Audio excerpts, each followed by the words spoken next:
శ్రీ గురుచరణకమలేభ్యో నమ. శ్రీవల్లభ స్పిరిచువల్ వేదికకు స్వాగతం. మనం పరమ పూజ్య గురుదేవులు శ్రీ స్వామి నిఖిలేశ్వరానందగా ప్రసిద్ధులైన డాక్టర్ నారాయణ దత్ శ్రీమాలి గారి జీవిత చరిత్ర గురించి, సాధనాత్మక జీవిత ప్రయాణం గురించి వరుసగా వీడియోలు చేసుకుంటున్నాం. ఆ పరంపరలో ఇది 3వ భాగం. ఇక్కడి నుంచి నేను, నా అనే పదాలు ఏవొచ్చినా అవి గురుదేవులకి ఉద్దేశించినవే కానీ ఈ చరిత్రని చదువుతున్న నాకు సంబంధించినవి కావు. ఇది గుర్తుపెట్టుకోండి. ప్రారంభిద్దాం. నా జాతకంలో గ్రహాలు ఎలా కూడి ఉన్నాయో ఈశ్వరుడికే తెలియాలి. నా జీవితం అద్భుత ఘటనల సమన్వయం అయిపోయింది. ఒకే మస్తిష్కంలో పరస్పర విరుద్ధ కార్యాల మథనం చెలరేగింది. గృహస్థ జీవన మూల్యాలు, కర్తవ్యాలు నాకు తెలుసు.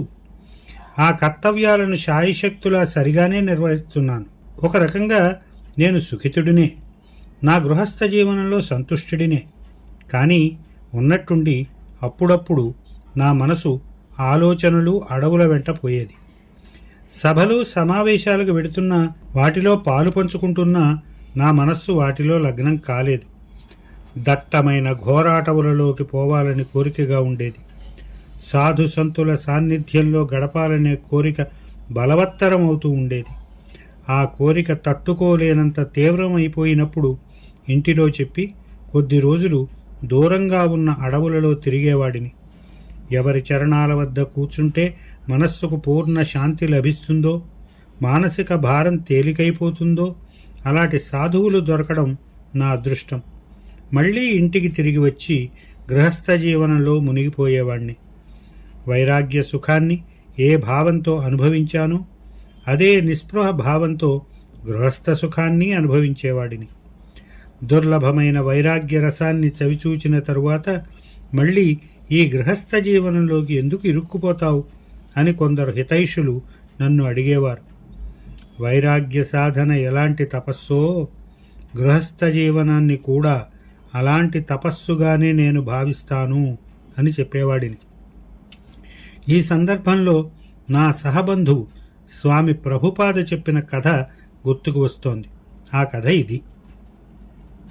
2 అన్నదమ్ములున్నారు. వాళ్ళిద్దరి మధ్య 2 ఏళ్ల వయసు తేడా. వారికి 16, 14 ఏళ్ళు ఉండగా వారి తండ్రి మరణించాడు. తండ్రి మరణంతో వారిలో పెద్దవాడు గృహస్థ జీవితాన్ని వదిలి వైరాగ్యాన్ని అవలంబించి ఒక సాధువుకు శిష్యుడైపోయాడు. చిన్నవాడు ఏం చేస్తాడు? తల్లిని చెల్లిని పోషించాలి. ఇంటి దగ్గరే ఉండిపోయాడు. కొన్నాళ్లకు పెళ్లి చేసుకుని నియమబద్ధంగా గృహస్థ జీవనాన్ని సాగిస్తున్నాడు. అలా 20 ఏళ్లు గడిచిపోయాయి. అన్నగారి జాడలు లేవు. ఉన్నట్టుండి ఒకరోజు ఆ అన్నగారు కాషాయ వస్త్రాలతో తమ్ముడింటికి వచ్చాడు. తమ్ముడు తల్లి దగ్గర కూర్చుని భోజనం చేస్తున్నాడు. అతడి భార్య రొట్టెలు చేసి వేస్తోంది.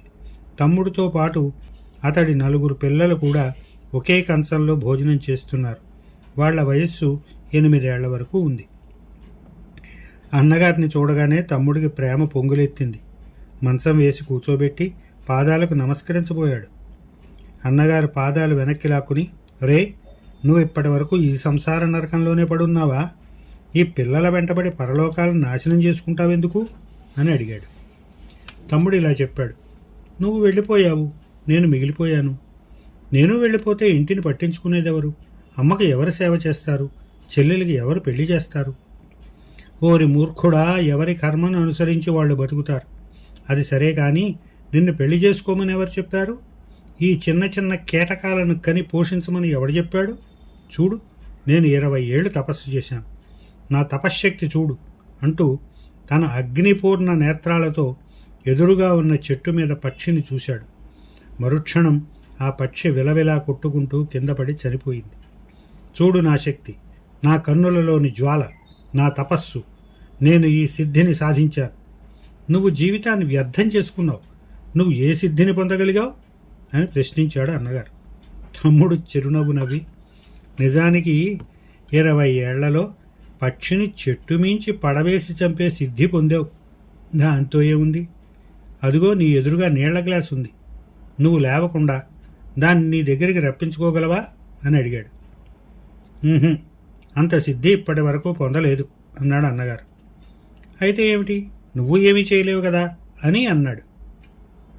తమ్ముడు నవ్వి, "నేను నా సిద్ధితో తపస్సుతో ఇక్కడే కూర్చుని ఆ గ్లాసును నా దగ్గరికి రప్పించుకోగలను" అన్నాడు. అన్నగారు చకితుడయ్యాడు. నవ్వుతూ, "ఓహో, చూపించు, నీ తపశ్శక్తిని చూపించు" అన్నాడు. తమ్ముడు తన 6 ఏళ్ల కొడుకుని పిలిచి, "పప్పు, ఆ గ్లాస్ ఇలా తీసుకురా" అన్నాడు. 6 ఏళ్ల పప్పు దాన్ని తీసుకొచ్చి ఇచ్చాడు. తమ్ముడు నవ్వుతూ, "ఇదిగో నా సాధన చూడు, నా తపస్సు చూడు. ఈ గృహస్థ జీవన తపస్సును చేయడానికి నేను ఎంతో కష్టపడ్డాను. సంతానానికి జన్మను ప్రసాదించడం, వారిని పెంచి పోషించడం అదేమీ తక్కువ సాధన కాదు.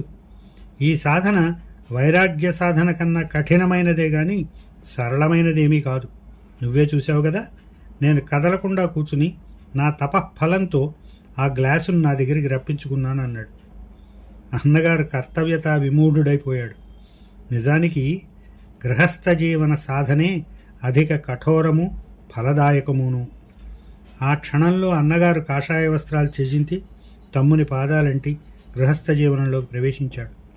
ఇదంతా చెప్పడంలో నా ఉద్దేశం ఏమిటంటే, సాధన చేయడానికి విభూతి పూసుకోవడం, కాషాయ వస్త్రాలు ధరించడం ఆవశ్యకాలు కావు. గృహస్థ జీవనంలో ఉంటూ కూడా మనం సాధనా క్షేత్రంలో ప్రవేశించి పరిపూర్ణ సాఫల్యాన్ని పొందవచ్చునని చెప్పడమే.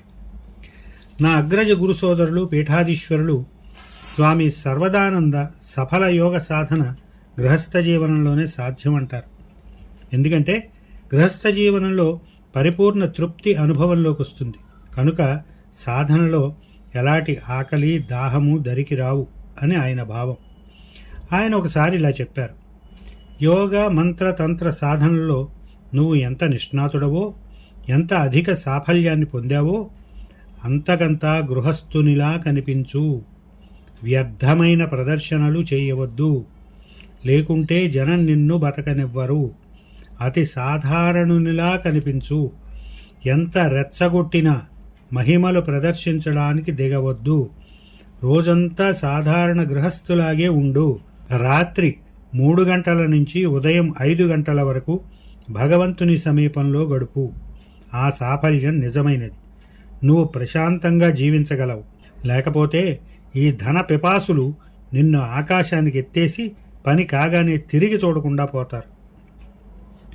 ఆయన చెప్పిన ఈ మాటలు నాకు శిరోధార్యాలయ్యాయి. నిజానికి మోసం కపటం నిండిన ఈ లోకంలో సుఖంగా బతకాలంటే సాధారణ జీవనం, సాధారణ వేషభూషలు, సాధారణ ప్రవర్తన అవసరం. ఈ సందర్భంలో నాకు కొద్ది కాలం క్రితం సంఘటన గుర్తుకొస్తోంది. కాన్పూర్లో ఒక ప్రముఖ వ్యాపారి నుండి ఫోన్ వచ్చింది. మీరు కాన్పూర్ రావాలి, ఈసారి లక్ష్మీ పూజ మీరే చేయించాలి అని. నేను వేరే పనుల్లో ఉన్నాను. దీపావళి రోజుకు కాన్పూర్కు వెళ్ళలేను. అందువల్ల మర్యాదగానే రానని చెప్పాను. 3వ రోజో 4వ రోజో ఢిల్లీ నుంచి ఆయనే మళ్ళీ ఫోన్ చేశాడు. పండిట్జీ, నేను జోధ్పూర్ వస్తున్నాను, మీరు నా కోరిక మన్నించి తీరాలి. ఆ మాట చెప్పి ఫోన్ పెట్టేశాడు. నేను మౌనంగా ఫోన్ పెట్టేశాను. 6వ రోజు ఆయన జోధ్పూర్కు వచ్చి హోటల్లో దిగాడు. నన్ను కలవడానికి వచ్చాడు. నేను కార్యాలయానికి వెళ్ళాను. ఆయన ఇంటికి వచ్చాడు. ఇంటి నుంచి ఫోన్ రావడంతో నేను తిరిగి వచ్చాను. ఆ వ్యాపారి ఇంటి దగ్గర ఉన్నాడు. ఆయనను చూడగానే ఆ వ్యక్తి ధన మదంతో నిండిపోయి ఉన్నాడని, ఏడాదిలోగా తప్పుడు పనుల కారణంగా దండనకు గురి అవుతాడని స్ఫురించింది. నేను సామాన్య వేషభూషల్లోనే ఉన్నాను. నాకు సామాన్యమైనదే అయినా అందమైన చిన్న ఇల్లు ఉంది. దానిని చూసి ఆయన నిరాశపడిపోయి, మీ పేరు ప్రఖ్యాతులు విన్నాను కానీ మిమ్మల్ని చూస్తే నిరాశ కలుగుతోంది అన్నాడు. ఎందుకు అని అడిగాను. మీరు ఇంత చిన్న ఇంటిలో ఉంటున్నారు. నాకు 2 ఎకరాల విస్తీర్ణంలో భవంతి ఉంది. నౌకర్లు చాకర్లు ఉన్నారు. మరి మీరు అన్నాడు. నేను నవ్వాను. సేఠ్జీ, భగవంతుడు మిమ్మల్ని పొరపాటున ధనపతిని చేశాడు. నిజానికి మీరు ఇల్లు కట్టే తాపీ మేస్త్రి, కూలివాడు, చర్మకారుడు, రజకుడు కావలసింది. ఎందుకంటే మీరు మనుష్యత్వాన్ని చూడటం లేదు. ఇంటిని, మెరుపులీనే చర్మాన్ని, రంగులీనే బట్టల్ని చూస్తున్నారు. అవునా? సరిగ్గా చెప్పాను కదూ అన్నాను. అతని ముఖం వివర్ణమైంది. అయ్యా, చిత్తం లాంటి మాటలకు రేయింబవళ్ళు అలవాటు పడిపోయిన మనిషికి ఇలాంటి కఠిన శబ్దాలు మింగుడు పడలేదు. నేను చిరునవ్వుతో, సేఠ్జీ, నేను ఇత్తడి పళ్ళెంలో తిని సంతుష్టుడిని కాగలను. వెండి బంగారు కంచాల మీద ఆశ నాకు లేదు. కానీ సేట్, ఒక్క విషయం గుర్తుంచుకో, లక్ష్మి చంచలమైనది, చేజారిపోయేది. లక్ష్మి వచ్చేటప్పుడు రొమ్ము మీద తన్ని వస్తుంది. అహంకారంతో మనిషి ముఖం ఆకాశం వైపు లేస్తుంది, నేల మీద చూపు నిలబడదు. కానీ లక్ష్మి వెళ్ళిపోయేటప్పుడు వెన్ను మీద తన్నిపోతుంది. ఎందుకు? అప్పటి వరకు ధన మదంతో ఆ వ్యక్తి ఎవరికీ సహాయం చేయడు. ధనం పోయాక పశ్చాత్తాపడతాడు. సిగ్గుతో అతడి కన్నులు నేలకు అతుక్కుని పోతాయి, పైకి లేవవు అన్నాను. అతడు సందేహంగా, కానీ పండిట్జీ, మీరు జౌహరీ ఇంటిలో లక్ష్మీ పూజ చేయించినప్పుడు అతను చాలా విపన్నావస్థలో ఉన్నాడు. మీరు పూజ చేయించినప్పటి నుంచి అతని జీవితంలో మార్పు వచ్చింది. 2 ఏళ్ల స్వల్ప వ్యవధిలో లక్షలు కోట్లతో ఆడుకుంటున్నాడు. అతడు నా స్నేహితుడే. అతని జీవితంలో ఏ విషయమూ నా దగ్గర దాచడు అన్నాడు. నేను నవ్వుతూనే, సేట్జీ, ఆ సమయంలో కూడా అతని కన్నులు దయాపూర్ణంగా ఉన్నాయి. కోటీశ్వరుడైనా అతని కన్నులు ఆకాశానికి అతుక్కుపోలేదు, నేలపైనే నిలబడి ఉన్నాయి అన్నాను. అస్తు. సేట్జీ నా చిన్న ఇల్లు, సాధారణ జీవనం చూసి ఆశ్చర్యం ప్రకటించాడు. ఎవరి సైగ మాత్రం చేత నిర్మాతలు లక్షలాది రూపాయలు కురిపిస్తారో, ఎవరికి అత్యున్నత మంత్రులతో కుటుంబ సంబంధాలున్నాయో అలాంటి వ్యక్తి పెద్ద భవంతిలో ఎందుకు నివసించటం లేదు, దర్జాయిన జీవితం ఎందుకు గడపటం లేదు? ఇది అతని ఆశ్చర్యం. ఏడాదిన్నర తర్వాత ఉత్తరప్రదేశ్కి వెళ్ళే అవకాశం వచ్చింది. ఆ సేట్జీ జూదంలో, గుర్రపందాల్లో సమస్తాన్ని పోగొట్టుకున్నాడని, భవంతి వేలమైపోయిందని, ప్రస్తుతం అద్దె ఇంటిలో ఉంటున్నాడని తెలిసింది. సిగ్గుతో నన్ను కలవడానికి కూడా రాలేకపోయాడు. ఆ విషయం తెలిసి ఒక శిష్యుని తోడుగా తీసుకుని అతని ఇంటికి వెళ్ళాను. ఆతిథ్య సత్కారాలు స్వీకరించిన తరువాత అతని చేత లక్ష్మీ పూజ చేయించాను. ఇప్పుడు అతడి కళ్ళు నేల మీద ఉన్నాయి. మనిషికి వాస్తవికతను గుర్తించే సామర్థ్యం ఉండాలి. వ్యక్తిలో ఎంత సాధన మహిమలు ఉన్నా వాటిని ప్రదర్శించడం మూర్ఖత్వం. అందువల్ల గృహస్థ జీవనం సర్వశ్రేష్ఠ కవచం.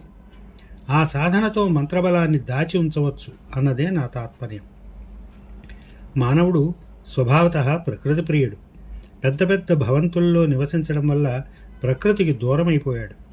అయినా మానవుని ప్రకృతి ప్రియత్వం మాసిపోలేదు. కుండీలలో పూలను పూయించుకుని, మొక్కలను పెంచుకుని తన ప్రకృతి ప్రియత్వానికి పుష్టి కలిగించుకుంటున్నాడు. ఆ ప్రకృతి ప్రియత్వం కారణంగానే నేను సమయం దొరికినప్పుడల్లా ఈ కృత్రిమ ప్రపంచానికి దూరంగా అడవులలో సాధు సంతుల దగ్గరికి పోయేవాడిని. వెనుదిరిగి నా జీవితాన్ని చూసుకున్నప్పుడు నేను పూర్తిగా అడవులలోనే గడిపిన ఆ 7-8 ఏళ్ళు నా జీవితంలో అమూల్య నిధి వంటిది అనిపిస్తుంది. భారతదేశంలోని దుర్గమ స్థానాలకు వెళ్ళి అలభ్యులైన సాధు సంతుల చరణాల వద్ద కూర్చుని ఎన్నో విషయాలు నేర్చుకుని, అతులనీయ శక్తి సంపన్నులు, కాలాన్ని జయించిన వారు, సిద్ధులు, పూజ్యశ్రీ సచ్చిదానందజీని గురువుగా పొందడానికి కారణమైన ఈశ్వర కృపకు పదే పదే ధన్యవాదాలు సమర్పించుకుంటున్నాను. పూజ్య పరమహంస శ్రీ సచ్చిదానందజీ నన్ను శిష్యునిగా స్వీకరించి తన అద్భుత సిద్ధుల ద్వారాన్ని నా కోసం తెరువగా, నేను దానిలో ప్రవేశించి అంతో ఇంతో నేర్చుకుని, అర్థం చేసుకుని, నేర్చుకున్న ఘడియ నా జీవితంలో వర్ణింపనలవిగానిది. ఆ కథ కూడా అద్భుతమైనది. జ్యోతిషం మా ఇంటి వంశపారంపర్య వృత్తి. అది నాకు కొత్త విషయం కాదు. మంత్రతంత్ర అనుష్ఠాన జ్యోతిషాది వాతావరణంలోనే నేను పుట్టి పెరిగాను. కఠిన పరిశ్రమతో ఎంఏ చేసి ఆధునిక హిందీ కావ్యాలలో సంస్కృతి వివేచనం అనే విశేష విషయంపై లోతుగా పరిశోధన చేసి పిహెచ్డి పొందాను. మంచి ఉన్నతమైన ఉద్యోగం వచ్చింది. గృహస్థ జీవితంలో 2 పుత్రులకు తండ్రినయ్యాను. కానీ అప్పుడప్పుడు నా మనస్సు నా మీద తిరగబడేది. నువ్వు జీవితంలో ఇరుక్కుపోవడానికి పుట్టలేదు. ఉద్యోగాలు ఎవరైనా చేయగలరు, చేస్తారు. నౌకరీలో ఇరుక్కుని 2 పూటల రొట్టె సంపాదించుకోవడంలోనే జీవితం గడిపేస్తావా అంటూ. ఈ పరిస్థితుల్లోనే జ్యోతిషంలో ప్రవేశించాను. కానీ నాకు తృప్తి కలగలేదు. ఒకానొక కాలంలో జ్యోతిషం సర్వాంగపూర్ణంగా ఉండేదని, దాని ద్వారా త్రికాలదర్శులు కాగలిగేవారని, కానీ అనంతర కాలం అంధకార భరితమై జ్యోతిష్యంలోని కొన్ని భాగాలు అదృశ్యమైపోయాయని తోచింది. ఆధునిక కాలంలో లుప్తమైన భాగాలను వెలికి తీయడం అత్యవసరమనిపించింది. ఆ కోల్పోయిన భాగాలు చేజిక్కే వరకు జ్యోతిషం అసంపూర్ణంగానే ఉండిపోతుంది. ఈ స్థితిలో జ్యోతిషం అసంపూర్ణమని, మోసమని ఎవరైనా అంటే ఆ మాటలు విని నా మనసు ఉడికిపోయేది. అలాగే మంత్రతంత్రాలను ఎవరైనా అపహాస్యం చేసినా నా మనస్సు తిరగబడేది. అసలు ఇవేమిటి? జ్యోతిషంలో లుప్తమైపోయిన భాగాలను అన్వేషించగలమా? తంత్రమంత్రాలు నిజమైనవైనా? అవి నిజమైతే ఆ విషయాన్ని ప్రజలకు స్పష్టం చేయాలి. అవి అన్నీ బూటకాలే అయితే ఢంకా బజాయించి అవి అన్నీ మోసం, దగ అని చెప్పడానికి సందేహించకూడదు. ఇలాంటి సంఘర్షణామయ మనస్థితిలో అవన్నీ నేర్చుకుని, అర్థం చేసుకుని, వాటి సత్యాసత్యాలను నిర్ణయించుకోవడానికి ఇల్లు వదిలి వెళ్ళాలని ఆలోచిస్తూ ఉండేవాడిని. కానీ చాలా రోజుల పాటు ఈ ఊహాపోహలలో గడిపాను. ఉద్యోగంలో మనసు లగ్నం కాదు, ఇంటిలో శాంతి లభించదు. ఒక అపరిచితమైన ద్వైధీభావం మనస్సును, ఆత్మను మధిస్తోంది. భార్యకు చెప్పాలా వద్దా? అమ్మ అంగీకరిస్తుందా? మరుక్షణం మరో ఆలోచన వచ్చేది. నారాయణ్, కేవలం బతకడానికే నువ్వు జన్మించలేదు. ఏదో సాధించకపోతే, సమాజానికి, దేశానికి ఎంతో కొంత అందించకపోతే ఈ జీవితం యొక్క ఉపయోగం ఏమిటి? కీటకాలలాగా జన్మించి మరణించడం కూడా ఒక జీవితమేనా? ఈ సంకట పరిస్థితులలో ఒక రాత్రి ఇదంతా నా భార్యకు వివరించి చెప్పాను. నువ్వు నన్ను ఇల్లు వదిలిపోకుండా ఆపగలవు, కానీ అలా ఆగిపోవడం నా ఆత్మకు నేను ద్రోహం చేసుకున్నట్టే అవుతుంది అని ఆమె నిర్ణయం కోసం ఆమె వదనంలోకి తదేకంగా చూస్తూ కూర్చున్నాను. ఆమె నుంచి నేను అనుకోని సమాధానం వచ్చింది. ఆమె ఆనందంగా అంగీకరించింది. ఉల్లాసపూర్ణ స్వరంతో అనుమతిచ్చింది. అవి ఎలాంటి రోజులు? హాయిగా తిని తిరగాల్సిన రోజులు. ఆమెకి నేనేమిస్తున్నాను? వ్యధ, ఏకాంతం, పతి వైముఖ్యం. ఆ దేవత వ్యక్తిత్వానికి నేను ఈనాటికి కృతజ్ఞుణ్ణే. నా కోసం ఎంత దుఃఖాన్ని, ఎన్ని ఇబ్బందులను, ఎంత వ్యధను ఆమె అనుభవించింది. ఇలాంటి కష్టాన్ని కొద్దిమంది స్త్రీలే భరించగలరు. ఇంకా స్పష్టంగా చెప్పాలంటే నా పూజ్య గురుదేవులకు ఎంత రుణపడ్డానో అంతకంతా నా భార్యకు కూడా రుణపడి ఉన్నాను. ఈరోజు నేను ఏదైనా సాధించగలిగానంటే అది ఆ ఇద్దరి వ్యక్తిత్వాల ఫలస్వరూపంగానే అని చెప్పడానికి సందేహం లేదు, తటపటాయింపు లేదు. కానీ ఇదంతా అమ్మకు తెలిసేసరికి తల్లకిందులైపోయింది. ఆమె ఆ రోజంతా భోజనం చేయలేదు. అంత మంచి ఉద్యోగం, అంత పెద్ద జీతం అన్నీ వదులుకుని, సుఖాన్ని వదులుకుని అడవుల్లో తిరగడం ఎందుకో ఆమెకు అర్థం కాలేదు. మర్నాడు సాయంత్రం ఆమె పాదాల వద్ద కూర్చుని, నువ్వు అనుమతి ఇవ్వకపోతే నేను వెళ్ళను, కానీ ఒక్కసారి తంత్రమంత్రాల సంగతి చూడాలని, జ్యోతిషంలో మాయమైపోయిన భాగాలను కనుగొనాలని నా కోరిక. ఈ వయసులో ఎవరికో కానీ లభించనంత జీతం నాకు దొరకడం, మంచి ఇల్లు, సౌకర్యాలు, సుఖ విశ్రాంతులు నాకు లభించడం వేరే సంగతి. కానీ అదే సర్వస్వం కాదు.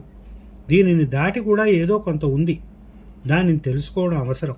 పైగా నేను గృహస్థ జీవనాన్ని వదలటం లేదు, సన్యాసిని కావటం లేదు, విభూతి పూసుకొని వైరాగ్యాన్ని పడిపోవటం లేదు అని చెప్పాను. ఎంత చెప్పినా, ఎలా చెప్పినా అమ్మ అంగీకరించలేదు. నా మనస్సు కూడా మరే పని మీద లగ్నం కావటం లేదు.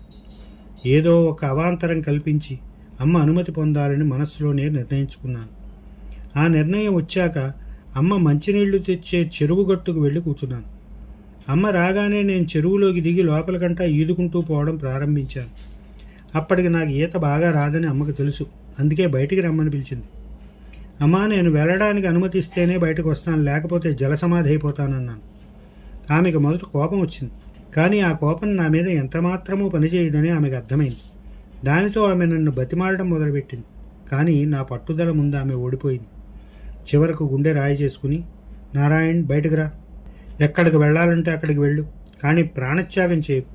కనీసం నా బిడ్డ బతికున్నాడన్న తృప్తైనా ఉండని, ఆ బిడ్డ ఏదో ఒక రోజు తిరిగి వస్తాడన్న ఆశనైనా మిగుల్చు అంది. అమ్మ అనుమతించింది. ఒకరోజు 2 ధోవతులు, 2 కుర్తాలు, ఒక లోటా తీసుకుని ఇంటి నుంచి బయలుదేరాను. ఒక తెలియని దారిలో, గుర్తు తెలియని మార్గంలో, ఒక దుర్గమ క్షితిజం వైపు. మనస్సులో దృఢ సంకల్పం, ధైర్యం, సఫలుడిని కాగలననే విశ్వాసం తోడుగా బయలుదేరాను. ఇప్పుడు ఈ పంక్తులు రాస్తున్నప్పుడు నా జీవితాన్ని వెనుదిరిగి చూసుకుంటే ఆనాటి నా నిర్ణయం 16 సరి అయినదేనని స్పష్టమవుతోంది. ఆ క్షణంలో ఆ ముందడుగు వేయకుంటే జీవితాంతము పశ్చాత్తాపపడవలసి వచ్చేది. అస్తు. తరువాతి వీడియోలో పరమపూజ్య గురుదేవులు డాక్టర్ నారాయణ దత్ శ్రీమాలి గారి సాధనాత్మక ప్రయాణంలో మొట్టమొదటి మజిలీ, ఆ మజిలీలో ఆయన చూసిన ఒక అద్భుతమైన దృశ్యం, భూతం చేసే రొట్టెలు. దాంతో కంటిన్యూ చేద్దాం. జయ గురుదేవ్, స్వస్తి.